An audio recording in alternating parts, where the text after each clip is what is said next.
अनोखं प्रेम भाग 11. सुहानी शिवमच्या परत येण्याची खूप आतुरतेने वाट पाहत होती. इतक्यात रोहित घाबरलेल्या अवस्थेत घरी आला. रोहित, काय झालं? तू इतका घाबरलेला का आहेस?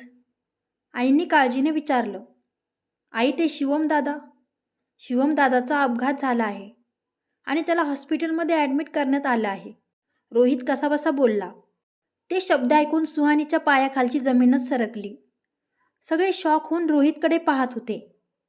आईच्या तोंडातून शब्दही फुटत नव्हते. बाबा नेमके त्यावेळी घरी नव्हते.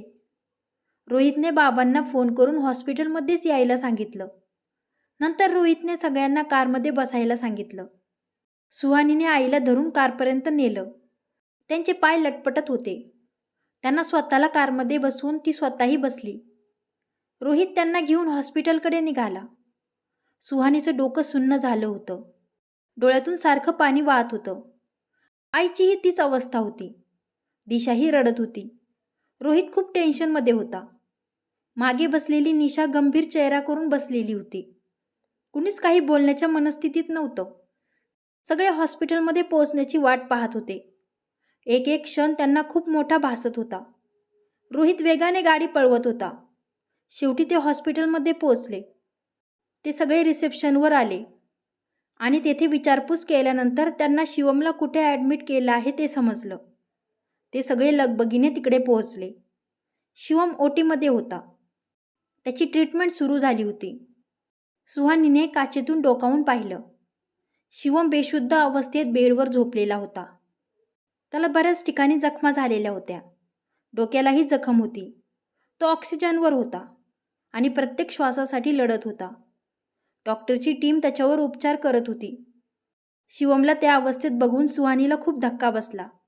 ती डोळे मोठे करून घाबरत त्याच्याकडे पाहत होती.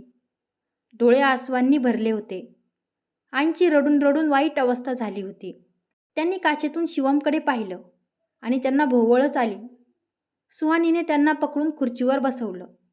दिशाने पटकन पाणी आणून आईंना पाजलं.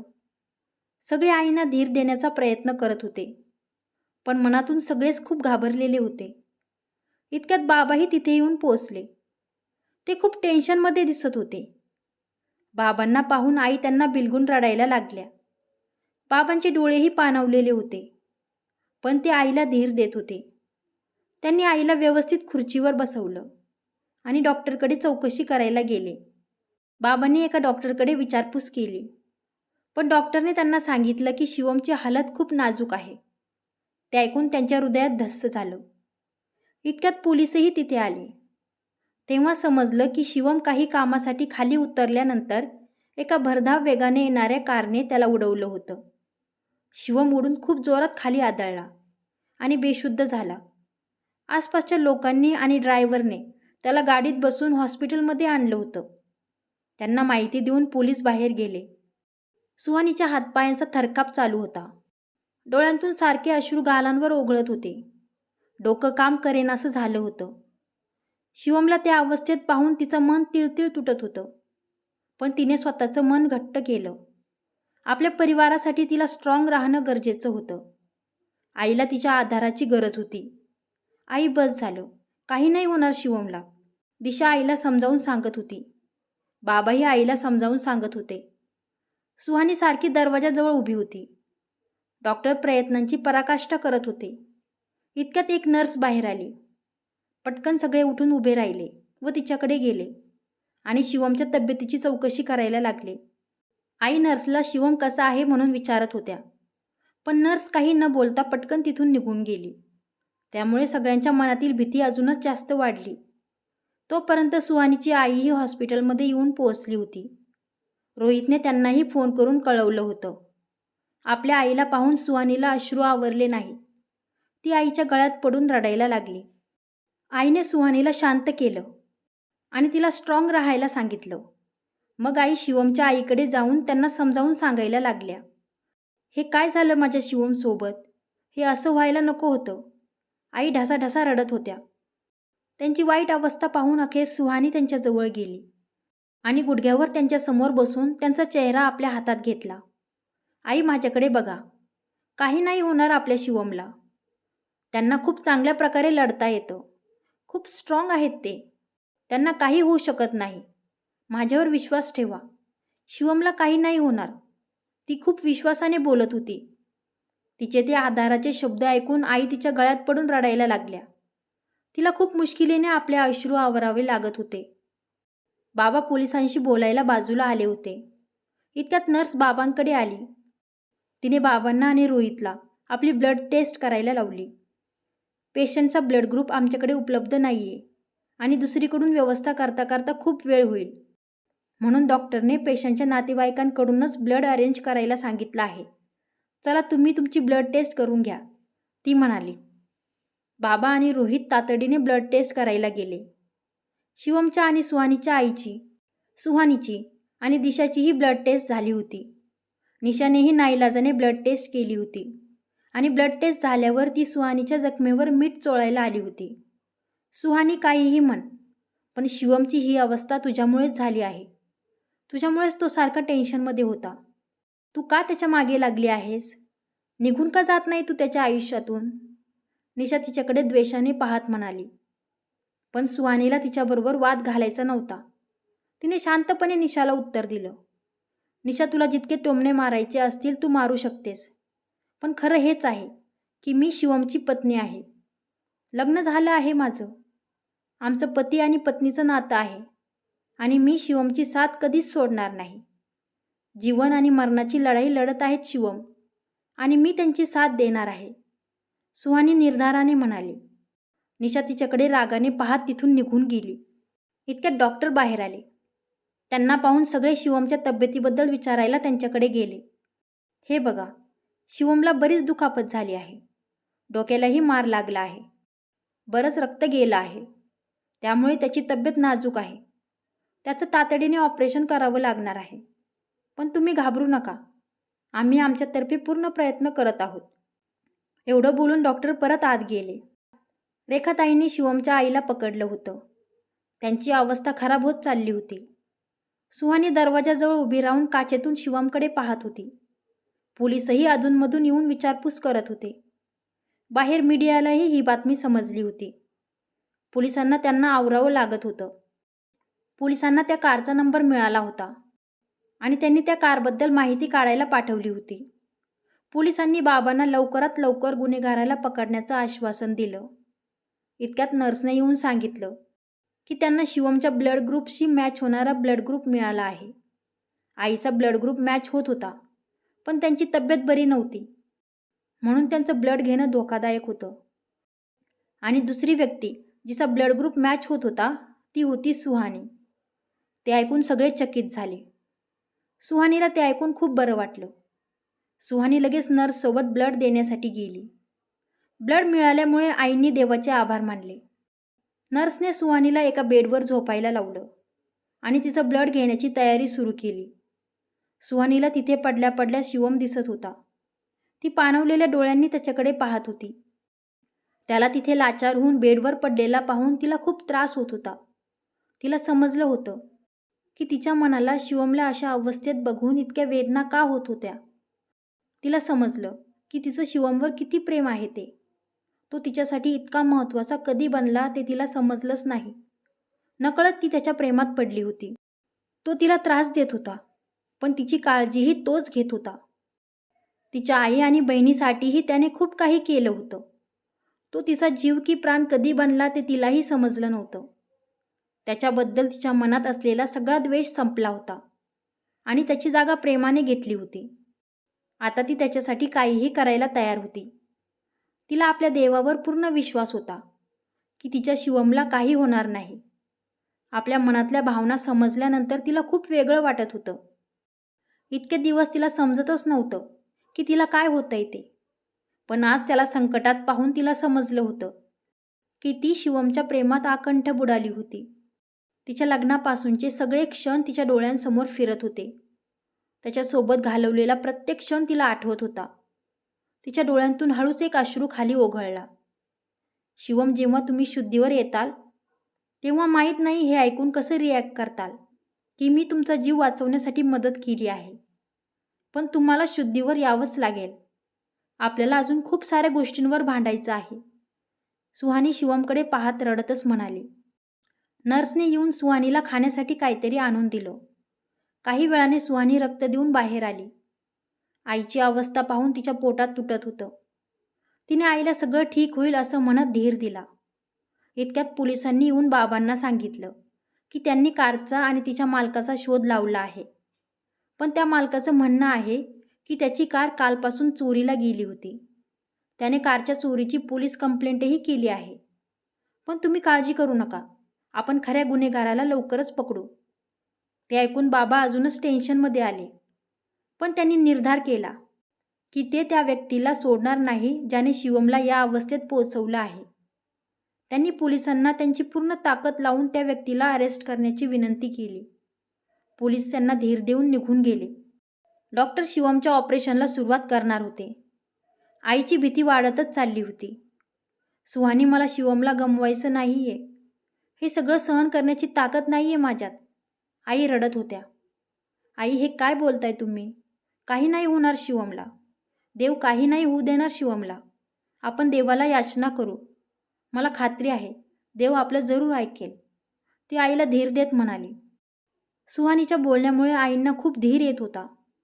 शिवमचं ऑपरेशन सुरू झालं होतं. त्या दोघीही हॉस्पिटलच्या बाहेर असलेल्या गणेश मंदिरात गेल्या. देवापुढे हात जोडून उभ्या राहिल्या. इकडे शिवमचं ऑपरेशन चालू होतं. त्या दोघीही देवापुढे शिवमच्या आयुष्याची याचना करत होत्या. देवाकडे जीव तोडून प्रार्थना करत होत्या. इकडे डॉक्टर प्रयत्नांची पराकाष्ठा करत होते.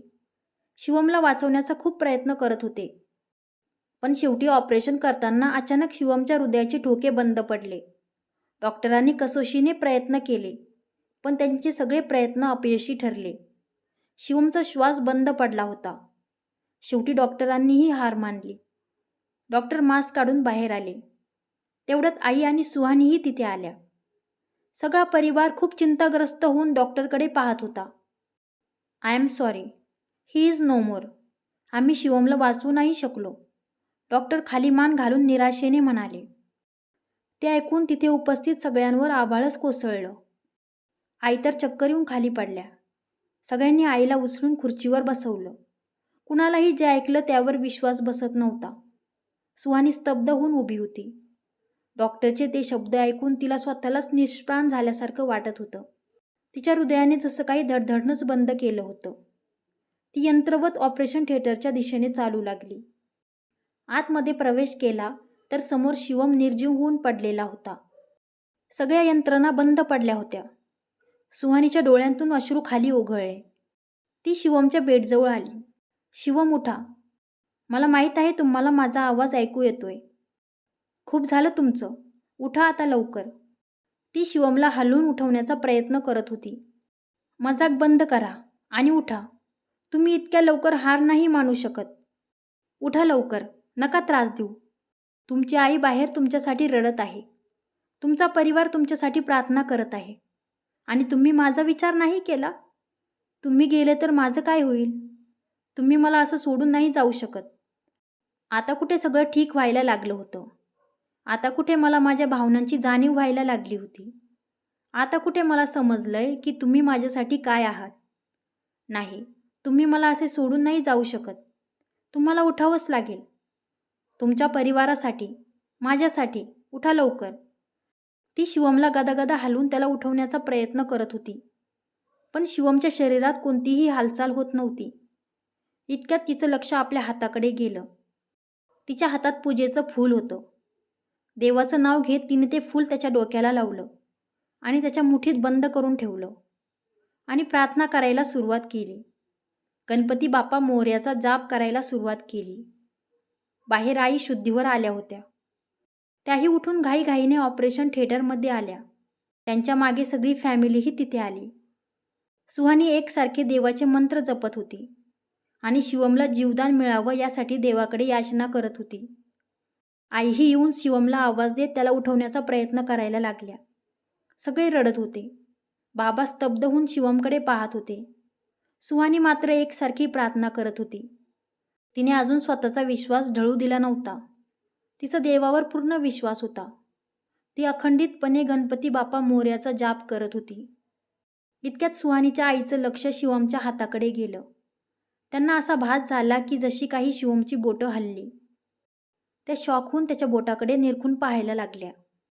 आधी त्यांना वाटलं की कदाचित हा त्यांचा भ्रम आहे, पण दुसऱ्या क्षणी शिवमचा हात जोरात हलला. ते बघून त्यांना आता समजलं की हा भ्रम नाहीये. सुहानी शिवमचा हात हलत होता. त्या गडबडून म्हणाल्या. ते ऐकून सुहानीच्या काळजाचा ठोका चुकला. सगळ्यांनी दचकून शिवमच्या हाताकडे पाहिलं, पण त्याचा हात आता स्थिर होता. आईने आशेने त्याला परत आवाज द्यायला सुरुवात केली. सगळ्यांना आशा वाटायला लागली होती की शिवम कदाचित उठेल. आता सुहानीने मोठ्याने गणपती बाप्पा मोरयाचा जाप करायला सुरुवात केली. तिला पाहून इतर सर्वांनी हात जोडून मोठ्याने जाप सुरू केला. सगळे मनापासून शिवमचा जीव वाचवण्यासाठी प्रार्थना करत होते आणि देवाच्या आशीर्वादाने चमत्कार झाला. शिवमने आपली मान हलवली. यावेळी ते सगळ्यांनीच पाहिलं. सगळ्यांच्या ओठांवर हसू आणि डोळ्यात आनंदाश्रू तरळले होते. सगळे देवाचे आभार मानत होते. मशीनची बीप बीप परत सुरू झाली होती. शिवमचे श्वास परत आले होते. रोहित पटकन डॉक्टरला बोलवायला गेला. निशा तर हे सगळं पाहून गोंधळून आ वासून उभी होती. सुहानीने देवाला खूप खूप धन्यवाद दिले. इतक्यात डॉक्टर आत आले. शिवमचे श्वास सुरू झालेले पाहून ते चक्रावूनच गेले. त्यांच्या चेहऱ्यावरूनच समजत होतं की ते सगळं पाहून ते स्वतः खूप शॉक झाले होते. डॉक्टर, माझा शिवम ठीक तर आहे ना? आता त्याच्या जीवाला धोका तर नाही ना? आई काळजीने डॉक्टरला विचारत होत्या. पण डॉक्टर स्वतःच गोंधळलेले होते. हा तर चमत्कार आहे. मी आजपर्यंत चमत्काराबद्दल फक्त ऐकलं होतं, पण आज प्रत्यक्ष बघितलं. डॉक्टर आश्चर्याने शिवमकडे पाहत म्हणाले. शिवम आता श्वास घ्यायला लागला होता. डॉक्टरने सगळ्यांना पटकन बाहेर जायला लावलं. त्यांना शिवमची ट्रीटमेंट परत सुरू करायची होती. सुहानीला तर काय बोलावं ते समजत नव्हतं. तीही सगळ्यांबरोबर बाहेर जायला लागली. पण तोच तिच्या लक्षात आलं की तिचा हात शिवमने पकडला होता. ती थक्कच होऊन शिवमकडे पाहायला लागली. शिवम बेशुद्ध होता, पण त्या अवस्थेतही त्याने तिचा हात पकडून ठेवला होता. तिच्या डोळ्यांतून अश्रू गालांवर ओघळले. डॉक्टर सर्वांना वारंवार बाहेर जायला सांगत असल्याने तिने अनिच्छेने स्वतःचा हात सोडवण्याचा प्रयत्न केला. पण शिवमची पकड खूप मजबूत होती. त्याने बेशुद्ध अवस्थेत तिचा हात घट्ट पकडून ठेवला होता. तिने आईला आवाज दिला. आता इतर सगळ्यांचं लक्ष तिच्या हाताकडे गेलं. सगळे आश्चर्यचकित झाले. डॉक्टरनेही बघितलं की शिवमने बेशुद्ध अवस्थेत सुहानीचा हात पकडून ठेवला आहे. त्यांनी सुहानीला तिथे थांबण्याची परवानगी दिली आणि शिवमची ट्रीटमेंट सुरू केली. काही वेळाने शिवमच्या हाताची पकड सैल झाली. त्याने तिचा हात सोडला आणि त्याचा हात खाली लोंबकळला. तिने काळजीपूर्वक त्याचा हात बेडवर ठेवला आणि पुन्हा एकदा देवाचे आभार मानले. इतर सगळे बाहेर जाऊन उभे राहिले. आता सगळ्यांचे चेहरे आनंदाने उजळले होते. काही वेळाने डॉक्टर बाहेर आले आणि त्यांनी सर्वांना रिलॅक्स व्हायला सांगितलं. शिवमच्या जीवाला आता कोणताही धोका नव्हता. ते ऐकून सगळ्यांच्या जीवात जीव आला. सगळे आनंदाने एकमेकांकडे पाहत होते. शिवमला अंडर ऑब्झर्वेशनमध्ये ठेवलं आहे असे सांगून डॉक्टर निघून गेले. आई खूप आनंदाने देवाचे आभार मानत होत्या. सुहानीही आता खूप रिलॅक्स झाली होती. ती हसतच ओटीच्या बाहेर आली. तिचा पूर्ण परिवार खूप कौतुकाने तिच्याकडे पाहत होता. आई उठून तिच्याजवळ गेल्या आणि खूप प्रेमाने तिच्या डोक्यावरून हात फिरवला. सुहानी, तू शिवमला जीवनदान दिलं आहेस. तुझ्यामुळे आज माझा शिवम माझ्यासोबत आहे. तुझी भक्ती आणि तुझ्या सोबतीमुळे आज शिवमचे श्वास चालू आहेत. त्याने तुला अजून पूर्णपणे पत्नीचा दर्जा दिला नाही, पण तू आपला पत्नी धर्म खूप चांगल्या प्रकारे निभावला आहेस. अगदी सावित्रीसारखी तू शिवमला मरणाच्या दारातून परत आणला आहेस. आई इमोशनल होऊन बोलत होत्या. आई, असं नका म्हणू. जर माझ्यासोबत असं काही झालं असतं तर शिवमनेही मला वाचवण्यासाठी जीवतोड प्रयत्न केला असता. सुहानीही भावूक होऊन म्हणाली. सुहानीची आई हे सगळं पाहून इमोशनल झाल्या होत्या. त्यांना आपल्या लेकीचा खूप अभिमान वाटत होता. बाबांनीही पुढे येऊन शिवमला वाचवल्याबद्दल सुहानीचं कौतुक केलं. सुहानी बेटा, तुला माहीत नाही तू काय केलं आहेस. तू शिवमसोबत आमचेही श्वास परत आणले आहेस. ते सुहानीच्या डोक्यावरून हात फिरवत म्हणाले. बाबा, मी नाही, देवाने शिवमला वाचवलं आहे. सुहानीचे डोळे पाणावले होते. सुहानी, हे आपल्या परिवाराचं सौभाग्य आहे की तू आमच्यासोबत जोडली गेली आहेस, आई म्हणाल्या. आणि त्यांनी प्रेमाने सुहानीला मिठी मारली. रेखाताई आनंदाने रडायलाच लागल्या होत्या. त्यांना सुहानीचा खूप अभिमान वाटत होता. एकीकडे शिवम ठीक झाल्याचा आनंद आणि दुसरीकडे शिवमच्या घरच्यांचा सुहानीवर असलेला विश्वास पाहून त्या भारावून गेल्या होत्या. निशाला मात्र सुहानीचं होत असलेलं कौतुक पाहून कसंसच होत होतं. शिवमच्या ठीक असण्याच्या आनंदापेक्षा तिला सुहानीचं होत असलेलं कौतुक पाहून जलसी होत होती. सगळे आता शिवमच्या शुद्धीवर येण्याची वाट पाहत होते. डॉक्टरने येऊन सांगितलं होतं की आता शिवमच्या तब्येतीमध्ये सुधार होत चालला आहे. ते म्हणाले की तुमच्या विश्वासामुळे एक मेडिकली डेड पेशंटला जीवदान लाभलं आहे.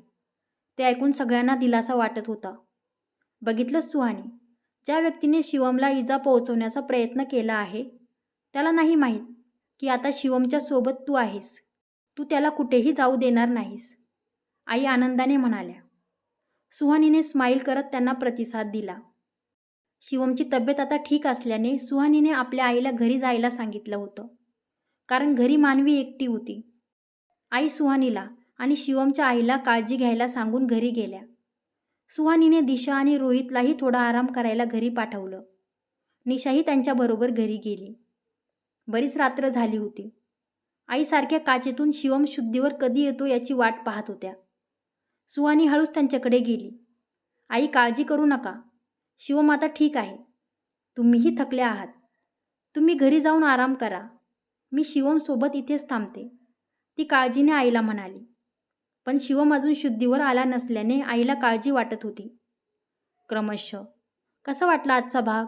जर कथा आवडली असेल तर व्हिडिओला लाईक करा आणि माझ्या चॅनलला सबस्क्राईब करा. धन्यवाद.